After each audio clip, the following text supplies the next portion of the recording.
Il a encore une fois une connaissance et du monde de la Torah, du monde de l'Halakha, de la Gemara, qui est absolument incroyable, phénoménal. Et ne parlons pas de philosophie, de littérature et de culture. Je le sais parce que je l'ai vu, je l'ai entendu, française aussi, mais d'autres.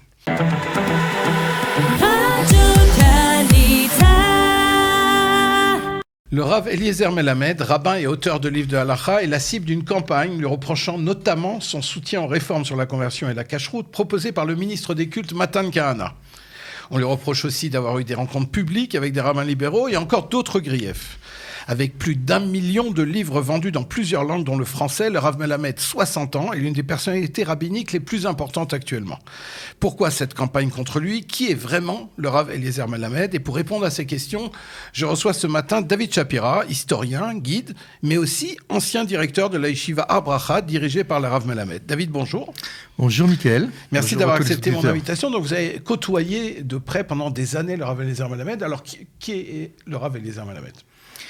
Bon, il est vrai que pendant plus de 5-6 années, j'ai vécu avec le rabbin Eliezer Melamed, que j'appelle Eliezer, qui est mon ami, que je considère comme mon ami. D'ailleurs, pour la petite histoire, quand on s'est revus il y a 1 an ou 2 ans, avant le corona, on s'est revus par hasard, on a déjeuné le lendemain et on est resté 4h30 au restaurant. Je crois qu'on est resté de midi à 5h, parce qu'on avait beaucoup d'années à rattraper. Écoutez, le Rav Eliezer Melamed est l'un des fils d'un rabbin, qui s'appelle Baruch Zalman Melamed, qui est rabbin de Bethel, du village de Bethel, qui a créé d'ailleurs le village de Bethel, et qui est à la tête de la yeshiva de Bethel, et qui est à la tête des institutions, rappelons-le, les institutions d'Arutz Sheva, qui sont très importantes dans le milieu sioniste Arutz Sheva, la radio, et aussi le journal Besheva, qui est un journal gratuit distribué à l'intention du public sioniste religieux. Dans lequel publie le Rav Melamed chaque semaine une page. Absolument, absolument. Et donc son père, et que Dieu lui prête longue vie, était un des élèves les plus proches du Rav Tzvi Yehuda Kook, le fils donc, du grand Rav Kook.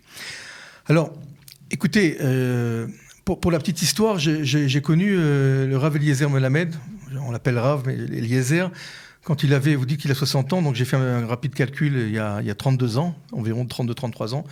Il avait 27-28 ans et c'était déjà une personnalité hors du commun. Il était encore, on peut, entre guillemets, sur les bancs de la yeshiva, il avait déjà un certain statut.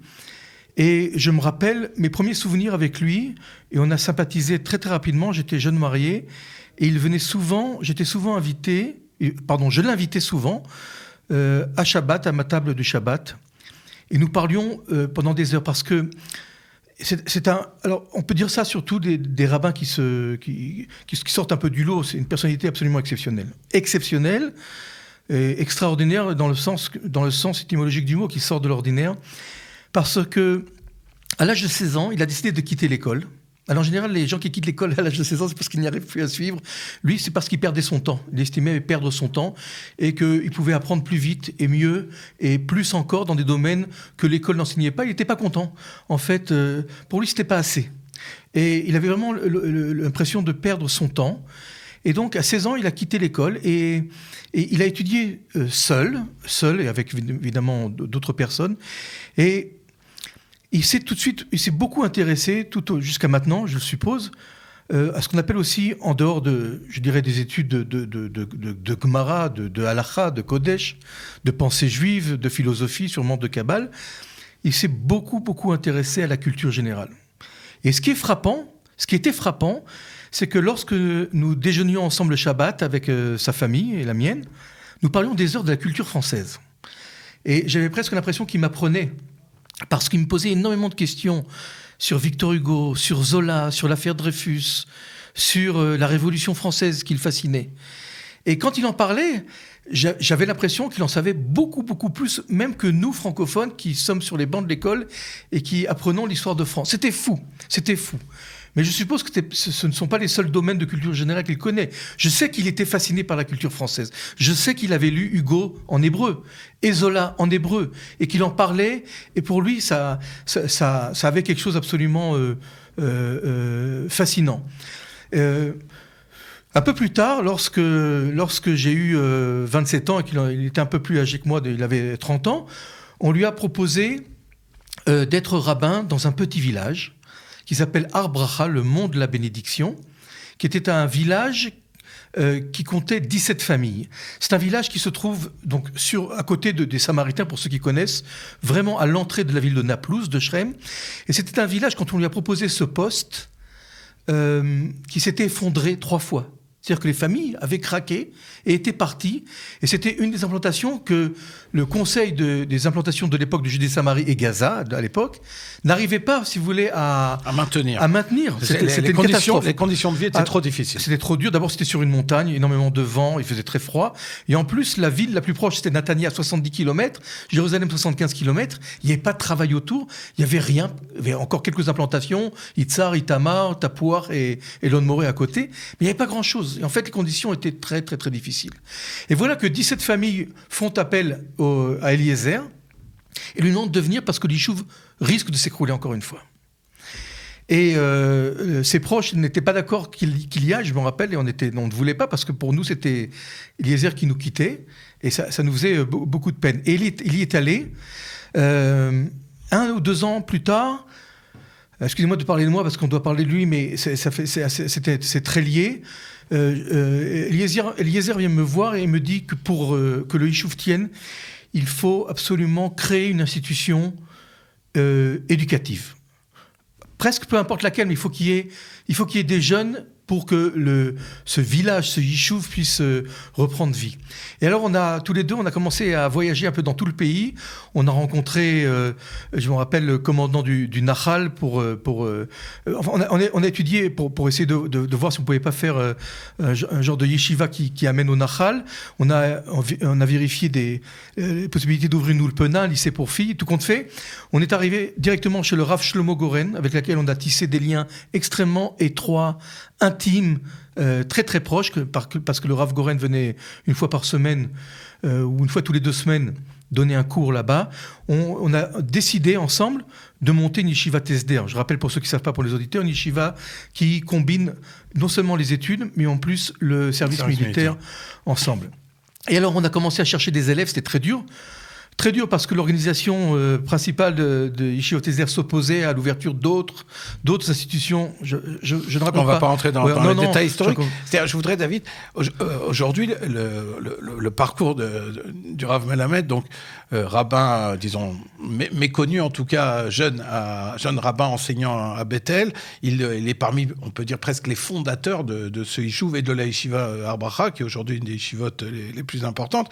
Qu'est-ce qui fait qu'aujourd'hui, après toutes ces années, et après qu'il ait publié donc, le livre Pninei Halacha, donc traduit dans de nombreuses langues, et qui est un livre très très populaire, soudain qu'il soit la cible d'une campagne, j'ai parlé d'une campagne contre lui, mais c'est une campagne de rabbins issus du sionisme religieux. On va dire c'est une campagne de ses pairs, PAIRS, qui l'attaquent.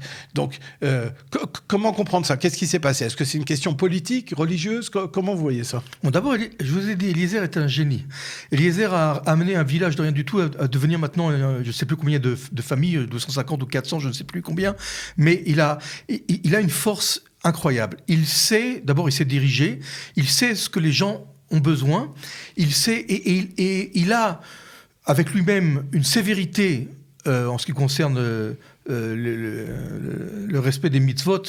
Il est extrêmement dur avec lui-même, mais il a un côté d'ouverture. Alors, évidemment, quand on parle maintenant du mouvement libéral, ce qu'on appelle les réformés, le mouvement libéral, il y a toujours eu cette approche de la part du monde orthodoxe, qu'il soit sioniste ou pas, de dire on rejette, on refuse tout dialogue, tout débat. Ce sont pour nous des pestiférés. On ne veut pas en entendre parler. C'est pire que les chrétiens ou les nouveaux chrétiens à l'époque de Jésus. Et puis, Eliezer, qui est quand même... il y a une certaine... ouverture, tolérance et douceur, pense que lui, pour justement essayer de les réintégrer, il faut s'approcher d'eux, dialoguer, et essayer au contraire, comme il est écrit d'ailleurs, de les rapprocher par ce qu'on appelle Noam Alichot, par je dirais, cette certaine tolérance. Il y a aussi le fait qu'il vient de publier un livre consacré aux lois du mariage, où il aborde aussi les questions sexuelles. Peu de rabbins l'ont fait d'ailleurs. parce que c'est des sujets qui sont très délicats, dont on n'ose pas parler, dont on n'ose pas publier. Et il est rentré dans le vif du sujet, et je pense que ça ne va pas choquer nos auditeurs, en argumentant que les relations sexuelles doivent être accomplies, évidemment avec sainteté, mais aussi dans le plaisir, et qu'il n'y a aucune raison de ne pas faire attention au plaisir de l'autre. Et il compare ça, je sais que j'ai lu dans un article de Sheva, il compare ça à il dit on apprend aux nouveaux mariés, avant leur mariage, toutes les règles qui concernent cette nuit de noces, ou comment se comporter d'un point de vue sexuel vis-à-vis du conjoint, mais on n'apprend pas le principal, qu'il faut aussi y prendre du plaisir. Voilà ce qu'il a osé dire. Et voilà ce qui choque. Il a comparé ça, excusez-moi, il a fait une analogie. C'est comme on apprend toutes les lois de cache-route. Faire attention où il y a des vers de terre, et faire attention à bien nettoyer les salades, etc. Et bien cachériser les plats. Mais on dit pas comment il faut faire un bon plat. Si on fait bien attention à la cache-route, mais que le plat il est ou brûlé ou il n'est pas assez cuit, eh ben c'est dégueulasse. Mais c'est caché. Alors le Rav Melamed dit souvent, d'ailleurs, il parle de l'amour du prochain, et on a l'impression que ça revient un peu au même aussi. C'est l'amour du prochain, c'est d'abord dans le couple, et c'est aussi de ça dont il parle. Alors pourtant, face à ce discours, on lui reproche finalement, et il y a eu des appels au chérem, un véritable boycott contre lui de certains rabbins. Un anathème. D'anathème, exactement. Pourtant, on voit, il a réagi cette semaine en disant qu'il ne réagirait pas, en fait, qu'il ne préfère pas en parler. Est-ce que vous pensez que c'est en fait toute cette histoire vient de son soutien aux réformes sur les réformes du rabbinat, sur la cache-route et les conversions? Oui, il doit y avoir aussi de cela. Vous avez raison de le dire, mais il y a autre chose. Eliezer Melamed a une indépendance d'esprit, une indépendance dans l'action, et s'il est persuadé d'avoir raison, je dirais presque, il va droit dans le mur ou droit au mur. Et je me rappelle au moment des accords d'Oslo, où il avait fondé ce qu'on appelle le comité des rabbins de Judée-Samarie, Vad Rabbani Esha, où il avait pris des positions extrêmement radicales et terribles contre ces accords d'Oslo, et avec le Rav Shlomo Goren, appuyé par le Rav Shlomo Goren, et il s'était fait attaquer de partout, mais il était persuadé qu'il avait raison, et donc il a été sur ce chemin-là. Et après avoir beaucoup réfléchi, je parle du Rav Eliezer Melamed, s'il a décidé que c'était la voie qu'il fallait prendre, la voie qu'il fallait suivre, et cesser, je dirais, de pestifier un public, et essayer d'apporter des réformes dans la cache-route, parce qu'il y a une véritable vendetta ou une exclusivité rabbinique avec des mashgichim, des contrôleurs qui reçoivent beaucoup d'argent, et on impose des sommes qui sont incroyables à des restaurants qui font déjà faillite, etc. Eh bien, s'il croit à ça, il ira jusqu'au bout. Et idem pour peut-être les conversions ou d'autres choses. Il a de toute façon cette approche, encore une fois, lui-même n'est évidemment pas libéral, mais il essaie de trouver, je dirais, le côté le plus souple pour faire appliquer la loi, car vous le savez, la grandeur d'un posek halacha, d'un décisionnaire, n'est pas de trouver la sévérité dans la loi, mais au contraire de trouver ce qui peut permettre, je dirais, une vie plus facile. C'est la même chose d'ailleurs, ce qui se passe pour les couples, pour les questions de couple, les questions de nida, de pureté familiale. Il essaie justement d'aller avec ceux qui essayent d'alléger, parce que c'est pas toujours facile, dans le monde moderne qui évolue, de respecter à la lettre tout ce qu'il y a écrit. Et il trouve, évidemment, il s'appuie sur d'autres décisionnaires, il n'est pas tout seul, mais il s'appuie sur, je dirais, le côté le plus facile. Dans d'autres aspects de la halakha, de la loi, il est plus sévère. Ça dépend, il n'est pas toujours... mais encore une fois, il a une indépendance d'esprit, il a encore une fois une connaissance et du monde de la Torah, du monde de la halakha, de la Gemara, qui est absolument incroyable, phénoménal, et ne parlons pas de philosophie, de littérature et de culture, je le sais parce que je l'ai vu, je l'ai entendu, française aussi, mais d'autres. Alors, on a envie de dire, pour conclure, que vous l'avez dit, le Rav Eliezer Melamed a des positions radicales, mais aussi des positions radicales dans ce qui est de l'amour du prochain. Et c'est comme ça que vous le voyez dans ses prises de position ces dernières années. Absolument. D'ailleurs, il a été au cœur de beaucoup de conflits au sujet justement de l'agrément ou de l'accord qu'il avait avec l'armée. Je me rappelle qu'à l'époque, il avait critiqué Ehud Barak, le ministre de la Défense, qui lui a enlevé donc la possibilité de continuer continue à travailler avec l'armée, mais il a tenu jusqu'au bout parce que il a des principes, il les vérifie, je suppose, à la lumière de l'halakha et de l'esprit, et il se tient sur les principes, même s'il doit payer un prix très important. Mais il ne va sans dire qu'il s'agit là d'un homme d'une qualité intellectuelle, morale, absolument hors du commun, je dis bien hors du commun, et c'est une personne aussi qui donne des conseils et qui gère des dizaines et des dizaines de couples qui écoutent ces conseils pour avoir une vie heureuse. Évidemment, ceux qui adhèrent à ce genre de vie, eh bien, ils le font de leur plein gré, mais c'est un homme qui sait arranger beaucoup de choses et qui comprend beaucoup de choses.